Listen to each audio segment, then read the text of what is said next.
Can I squish it now? Yeah. Thank you. Yeah, you were spot on. Hey guys, it has been ages since I've made a video and I'm sorry for that. Things have just gotten way out of hand. Okay, so let me recap you on, honestly, probably 3 weeks out of the 4 or something weeks that I haven't uploaded a video. Things have been crazy. Okay, so I'm not sure if I mentioned that I was kind of driving out to my dad's, but I was, and I did. My dad is interstate. It takes me about, it's supposed to take you like 5 hours, 5.5 hours to get there. But, you know, in the van, it takes like 6 to 7 hours, to be honest. I do have a break, obviously, have some food and things. But it still takes a bit of time. Anyway, about a week before we were due to go out, I was looking after my brother's house, which you guys know I did a couple of videos there. Obviously, the van was parked for a while, probably realistically about at least 2 weeks without really being driven. And that was fine, we've kind of done that before. But this time we got back in the van to go, and when I would accelerate, it'd be like,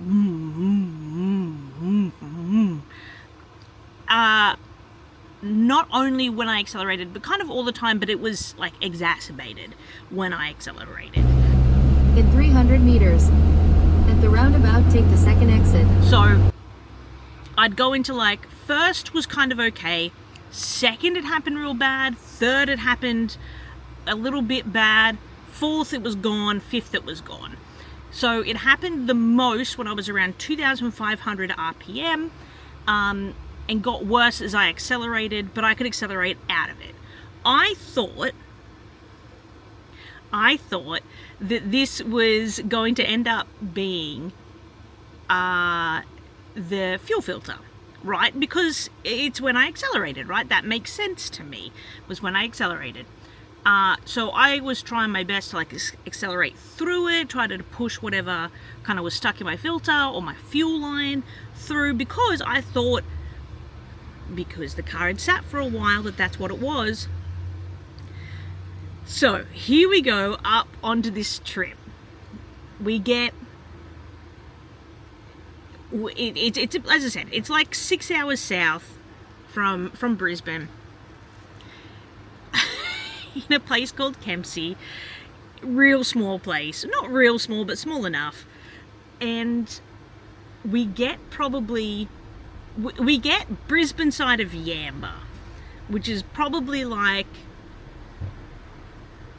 3 hours away, 2.5, 3 hours. And you know, it's pretty bad. This thing is bumping. The car is shaking a bit at like 100 kilometers an hour. Anyway, some guy in like a stereotypical tradie bogan car, like a Holden Commodore, right? And I'll put a picture somewhere. Stereotypical car. He's got his high vis on, he's filthy, you know, like a typical construction worker, typical tradie, you know, something like that. Anyway, he overtakes me, and then he slows down a little bit, and then he winds down his window and he's like, yeah, like gives me a wave to go past. So I'm like, what the hell is this guy doing? So I accelerate to go past him, and he pulls it up behind me, then comes up beside me again, and I'm like, what is this on the highway? Like, what is going on? Anyway, so he's like, which is a universal symbol for like winding down your window, and he's like this. So I wind down my window, and I have to wind down my window. I don't push a button, I wind this bubba down. So I wind down this window, and he's like, keep an eye on that back right wheel, it's wobbling all over the place. I think he said something like, it's wobbling like nobody's business, or something like that. Anyway, so I'm like, oh gee, all right, better look at that. So I stop the car in the, like, one of the emergency stopping lanes, and I'm looking at it. I check the nuts, check the bolts, that whole thing. It all feels fine. And then Elise looks at the wheel. Elise looks at the wheel and she notices a bubble. You've arrived at your destination. Over there.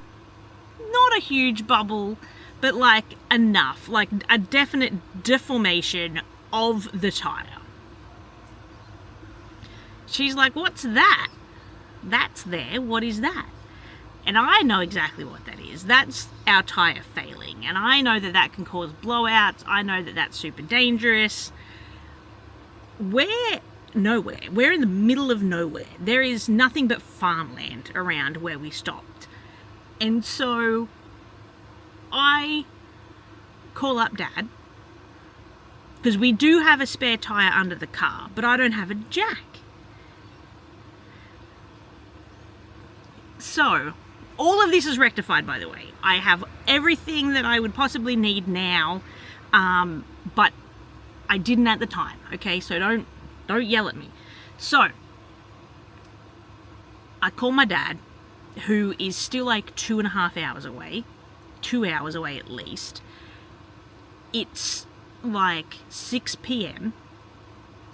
and I go, Dad, my tire's done. I've got a bubble in it. My tire's failed. What am I going to do? It's a Friday. No, it's a Thursday of a long weekend, so no one is going to be open because it's Anzac Day. It's like a military day. So no one is going to be open on the Friday. Saturday, no, like tradies don't work Saturday, Sunday. So I'm stuck, mate. I am stuck. We are stuck. Elise and I are stuck. And so Dad's like, look, you can stay there, because obviously it's a camper, so we can. So you can stay there and try and get someone to come out to you tomorrow, maybe, or Saturday, maybe. Or you can hobble to Coffs Harbour, which was the next kind of major town that we were close to. Maybe someone will be open. At least I can come and help you at Coffs Harbour.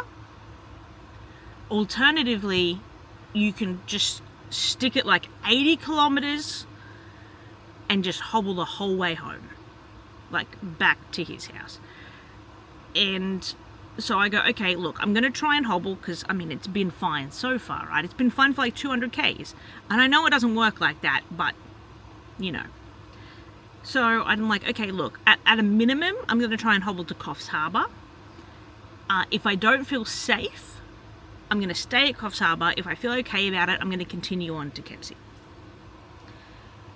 So here we are, rocking 80 Ks on the highway. It's nighttime. There's semi-trucks driving past and everything. We're just cruising, chilling, doing our best to stay positive.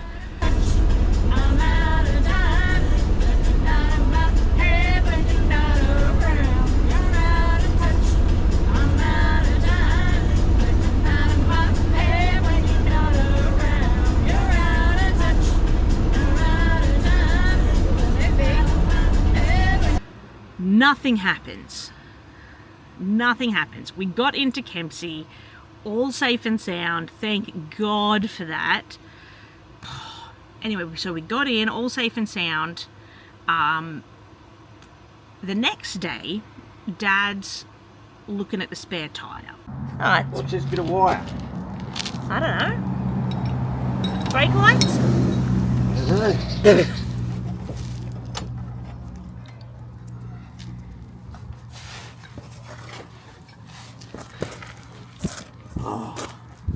I don't know.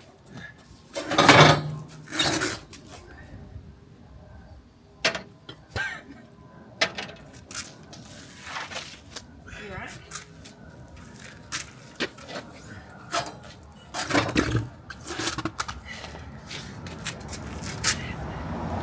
So we take the old tyre off with the rim and everything, and we have a look at the tyre.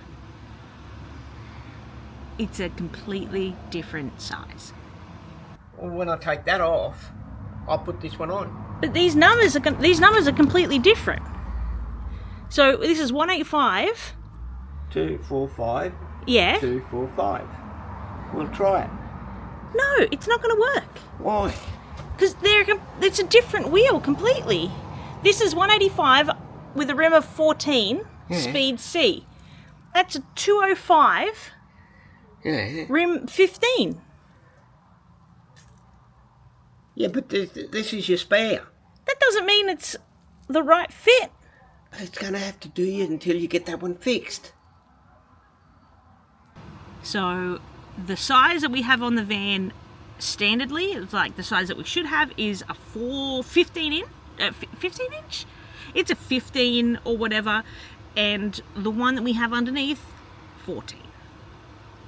So we call the tyre shop, and this is like a Monday, Tuesday, because we got there and we just didn't worry about it over the long weekend. So Monday, Tuesday comes around, we call the tyre shop, and we're like, hey, will the car be all right to drive to you guys with a 1 inch or whatever smaller wheel, at least just to get it sorted?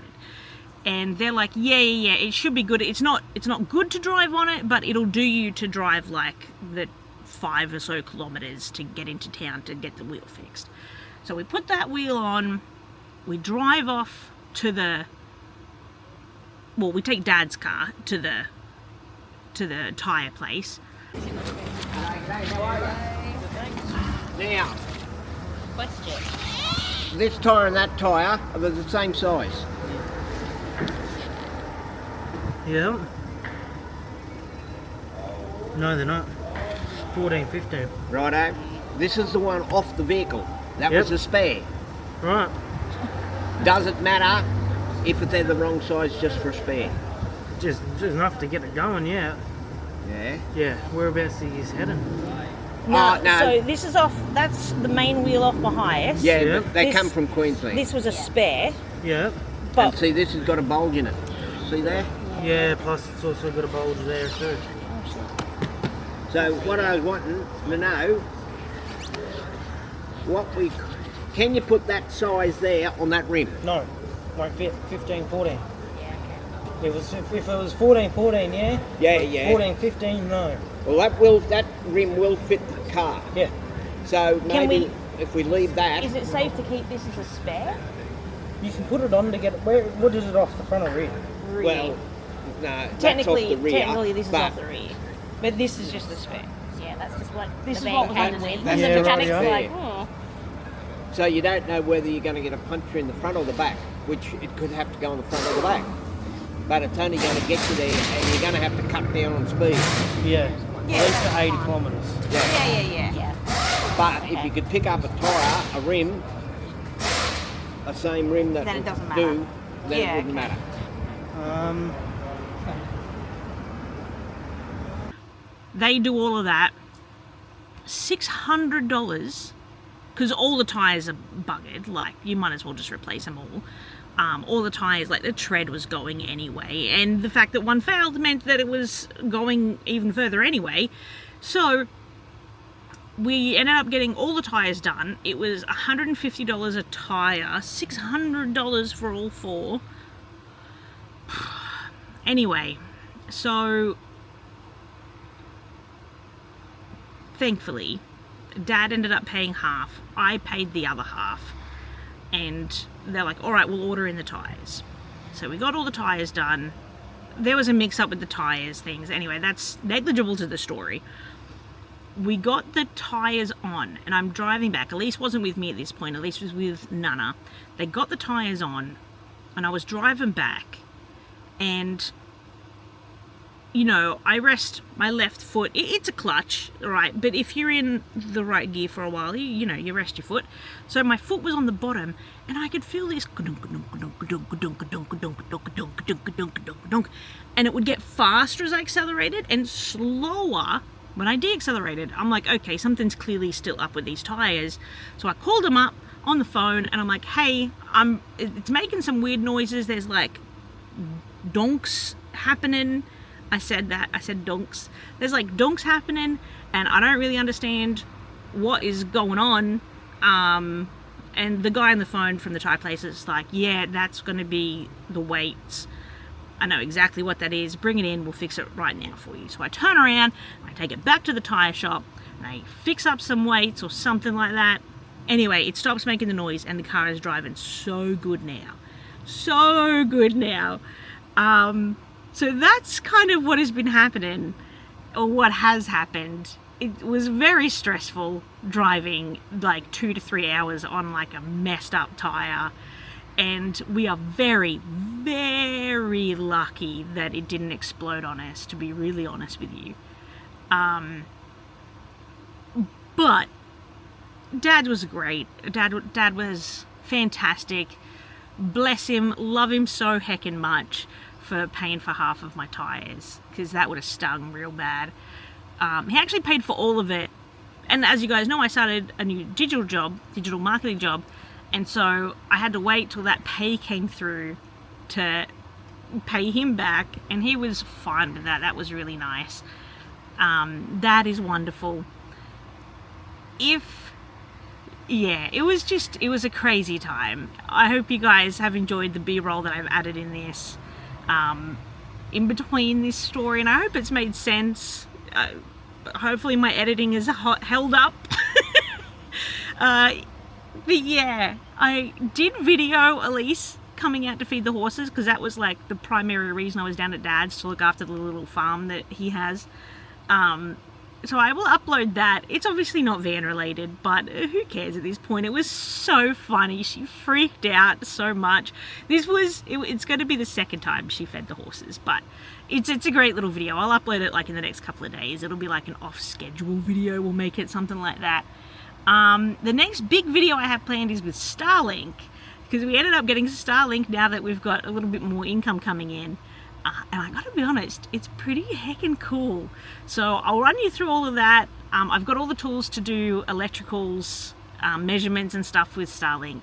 But I hope you've enjoyed this little snippet video. Thank you for your patience with uploading, and I will see you in my next video. Bye!